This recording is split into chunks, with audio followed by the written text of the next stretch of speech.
ఒక చదువుకున్న ఎమ్మెల్సీ గారు సిద్ధాంతాలు కట్టుబడి ఉండే కమ్యూనిస్ట్ నాయకుడు. మా ఇద్దరికి కొన్ని సిద్ధాంతాలు ఉన్నాయి. ఏదో ఎవరో ఈ మధ్య ఏదో మాట్లాడుతున్నారు. నేను ఏదైనా మాట్లాడితే మంత్రి పదవి రాలేదని మాట్లాడుతున్నారు.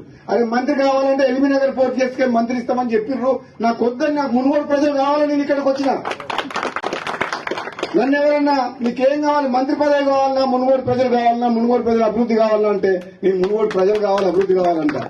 అందులో అనుమానం లేదు.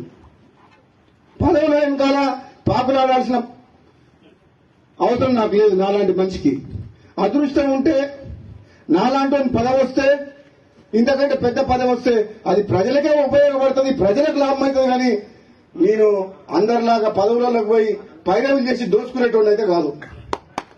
ఎవరికి కావాలి పెద్ద పెద్ద పదవులు? పదవులు అడ్డం పెట్టుకొని రాజకీయాల్లోకి వచ్చి పదవులకు వచ్చి వేల కోట్లు దోచుకునేటోళ్ళకి వారికి పదవులు కావాలి. రాజగోపాల్ రెడ్డికి ప్రజలు కావాలి, రాజగోపాల్ రెడ్డికి ప్రజల అభివృద్ధి కావాలి, సంక్షేమం కావాలి.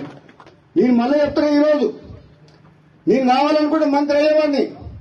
కానీ నా స్వార్థం కోసం అని చెప్పేసి, నేను పదవి కోసం అని చెప్పి నేను పోలే. నేను మళ్ళీ ప్రజల కోసమే మళ్ళా పార్టీ మారి కాంగ్రెస్ లోకి వచ్చి, మీరు ఇస్తానని హామీ ఇచ్చిండ్రు, ఇస్తారా ఇవ్వరా అది మీ ఇష్టం.